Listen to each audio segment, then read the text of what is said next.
Sir AP రాజకీయాలు చూస్తే గనక ఇప్పుడు కొత్తగా అమిత్ షా గారు నిన్న 2 రోజుల పర్యటనకి వచ్చారు. దాంట్లో చూస్తే 2, 3 వ్యాఖ్యలు చేసినట్టు కనిపిస్తుంది సార్. ఒకటైతే 2014 నుంచి 19 వరకు పరిపాలన బాలేదు అని చెప్పి కావాలని అన్నారా? లేకపోతే అసలు అది ఎట్లా జరిగింది సార్? ఆ టూర్‌ని ఎట్లా చూడొచ్చు? రెండోది జగన్ గారి ఇంటిపైన నిజంగా అడిగారా సార్? హైదరాబాద్ ఇంటిపైన చర్చ రావటం ఏంటి సార్ అసలు?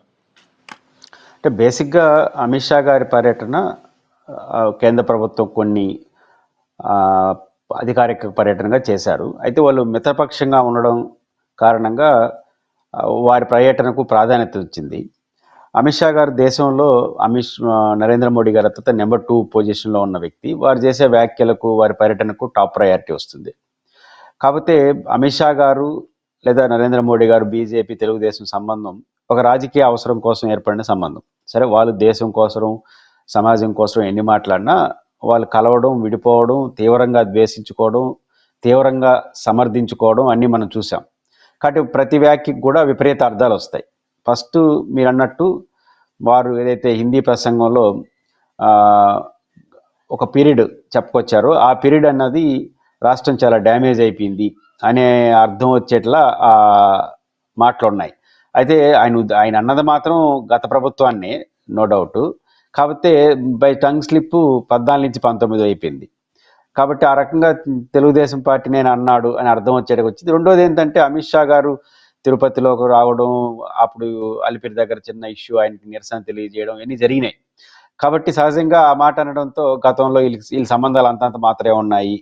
కాబట్టి టంగ్ స్లిప్ అయి కాకుండా ఆయన మాటల్లో యథార్థమే చెప్పేసినాడని వైసీపీ సహజంగా దాన్ని ట్రోల్ చేస్తూ ఉంది. ప్రాధాన్యత కూడా వస్తుంది. కాబట్టి ఏదైనప్పుడు కూడా ఆయన అన్నది గత ప్రభుత్వాన్ని, బట్ తెలుగుదేశంతో ఉన్న సంబంధాలు వాటి రీత్యా దానికి ఆ రకమైన ప్రయారిటీ, ఆ రకమైన ట్రోల్కి కారణమైన చూడాలి.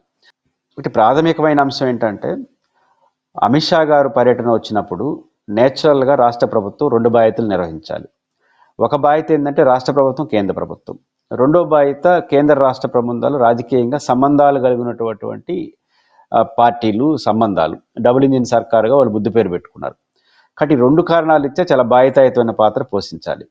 పోషించుంటారేమో కూడా లోపల, కానీ పబ్లిక్గా వ్యక్తం చేసిన అభిప్రాయాలు, ముఖ్యంగా తెలుగుదేశం పార్టీకి అనుకూలం అనే మీడియా చూపిన అత్యుత్సాహం ఈ ప్రాథమికమైన కర్తవ్యాన్ని నీరుగార్చారనిపిస్తుంది. లోపల ఏం మాట్లాడుకున్నారో మనకు తెలియదు, కానీ బయటికి వ్యక్తం చేసిన అభిప్రాయాలు రాజకీయ స్వార్థం కోసం, రాజకీయ స్వలాభం కోసం, లేదా ప్రత్యర్థి జగన్ ఒక మాట అనడం కోసం కేంద్రీకరించినట్టుగా మనకు కనిపిస్తుంది. ఇదంత మంచిది కాదు, రాష్ట్రానికి మంచిది కాదు, వాళ్ళకు కూడా మంచిది కాదు. నెంబర్ 1 బాధ్యత ఏంటి? రాష్ట్ర ప్రభుత్వం, కేంద్ర ప్రభుత్వం. అమిత్ షా గారు హోంమంత్రి, నెంబర్ 2 పర్సన్గా ఉన్న వ్యక్తి. బైఫర్కేషన్ యాక్ట్ను పర్యవేక్షించేది అమిత్ షా గారు, హోంశాఖ మంత్రి. బైఫర్కేషన్ యాక్ట్ 10 years పూర్తయింది. బాధ్యత కలిగిన రాష్ట్ర ప్రభుత్వం వచ్చిన ప్రతి అవకాశాన్ని బైఫర్కేషన్ యాక్ట్లో ఇంకా ఏం పెండింగ్ ఉన్నాయి, ఇంకా ఏం సాధించుకోవాలి, ఇంకా రాష్ట్రానికి ఏం తెచ్చుకోవాలి, బైఫర్కేషన్ యాక్ట్లో ఇంకా ఆన్గోయింగ్ ప్రాజెక్ట్స్ స్పీడ్ చేసుకోవడం, అసలు స్టార్ట్ అయ్యేగాని దాన్ని స్టార్ట్ చేయించుకోవడం, ఏదైనా ఇంకా హామీలు ఉన్నదాన్ని అమలు కాకపోతే దాని రూపంలో చేస్తారా లేకపోతే ఇంకో రూపంలో చేస్తారా కాంపన్సేట్ చేసుకోవడం, దీనిపైన ఎక్కువ శ్రద్ధ పెట్టాలి. దీన్ని అడిగినట్టు చెప్పాలి. వాళ్ళు ఏం చెప్పారో కూడా సమాజానికి చెప్తే రాష్ట్రానికి మంచిది, వాళ్ళు పొలిటికల్ కూడా మంచిది. కానీ దానికి లోపల ఎంత ప్రయారిటీ ఇచ్చారో మనకు తెలియదు, కానీ బయట ఆ మీడియా ఇచ్చిన ప్రాధాన్యత దానికి చులకన చేసింది. అసలు ఆ అంశాలు ప్రస్తావించినట్టు కూడా ఎక్కడ రాల. ఇది చాలా నష్టం రాష్ట్రానికి, అల్టిమేట్గా పొలిటికల్ కూడా వాళ్ళకి నష్టం. ఇంకా బైఫర్కేషన్ యాక్ట్లో ఉత్తరాంధ్ర రాయలసీమ ప్యాకేజీ పెండింగ్ ఉంది, విశాఖ స్టీల్ ప్లాంట్ సమస్య ఇంకా పెండింగ్ కొనసాగుతూ ఉంది, పోలవరం నిర్వాసితుల విషయం ఏం చేస్తారో తెలియదు, రాజధానికి సంబంధించి అప్పులకు సంబంధించి అష్యూరెన్స్ ఇస్తున్నారు, కానీ వాళ్ళు రైట్ రాయల్గా ఇవ్వాల్సినటువంటి అసెంబ్లీ, సెక్రటేరియట్, హైకోర్టు, ముఖ్యమంత్రి బంగ్లా, గవర్నర్ బంగ్లా, వీటికి అసెంబ్లీ బంగ్లా, వీటికి డబ్బులు కేంద్ర ప్రభుత్వం, దాన్ని ఇస్తారా ఈరా, ఎంత ఇస్తే అంటారు.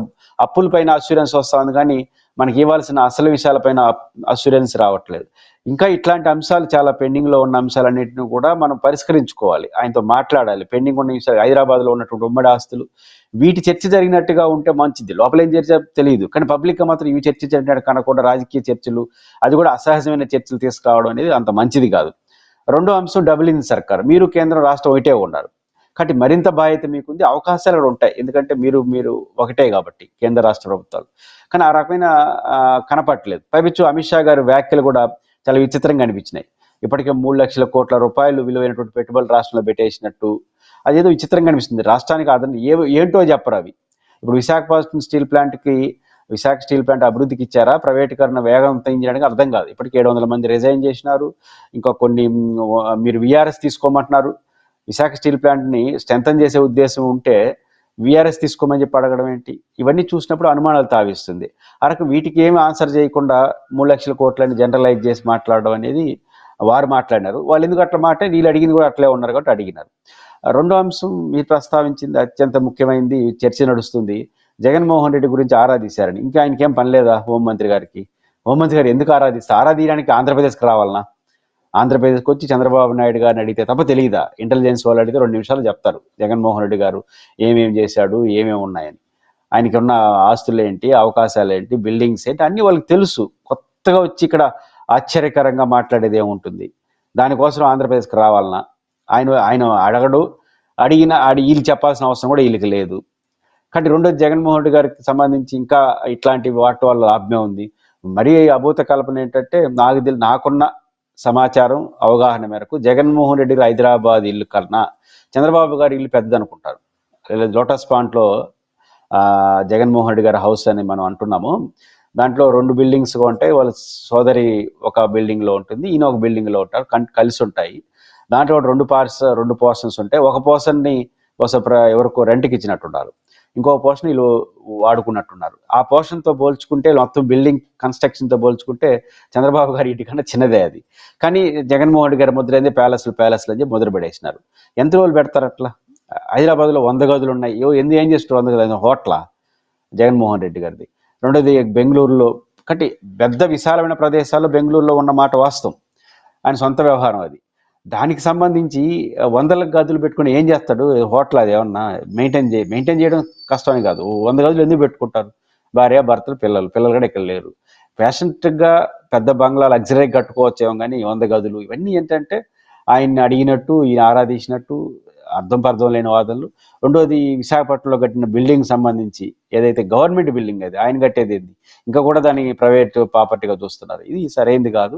దీనివల్ల ఇది జగన్మోహన్ రెడ్డి మీద రాళ్ళేయడం కోసం వాళ్ళు చూపిన అత్యుత్సాహం తప్ప ఇంకోటైతే నాకు అనిపించింది.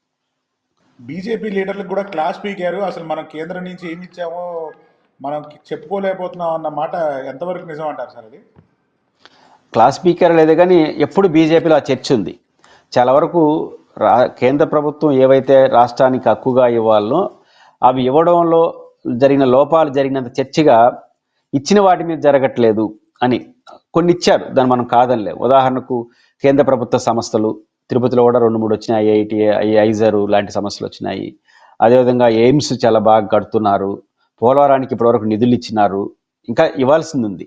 కానీ ఏదైతే రెండోది కొన్ని ప్రాజెక్టులకు సంబంధించిన అనౌన్స్మెంట్లు చేశారు, పాజిటివ్స్గా కొన్ని చేశారు, దాన్ని ఏం కాదనిలేము.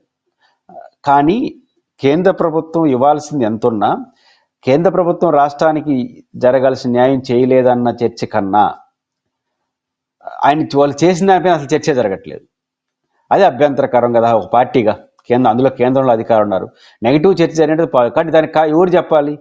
ఇక్కడ అధికారంలో ఉన్న తెలుగుదేశం చెప్పదు. ఎంత మిత్రపక్షణ వాళ్ళు ఇచ్చింది మేము మా వాళ్ళు వచ్చింది అనుకుంటారు, ఇవంతా మోడీ గారి ఖాతాలో వేస్తారు. ఏ పార్టీ అయినా చేసేది అదే. తెలుగుదేశం పార్టీ కొంచెం ఎఫెక్ట్గా చేస్తుంది. వాళ్ళు చెప్పాల్సిన అవసరం లేదు, చెప్పరు కూడా. ఎవరు చెప్పాలి? బీజేపీ వాళ్ళు చెప్పాలి. బీజేపీ నాయకులు అసలు చెప్పే పరిస్థితిలో లేరు. ఆంధ్రప్రదేశ్లో చంద్రబాబు నాయుడు గారు మా వాళ్ళని పదవి వచ్చింది అనుకోండి, కాదండి మా పాత్ర కూడా ఉందని ఆయన చెప్తారా? చెప్పరు. దానివల్ల బీజేపీకి నష్టం కదా అని ఆయన హెచ్చరికతో చెప్పుండొచ్చు. అది సహజం కూడా ఒక రాజకీయ పార్టీకి.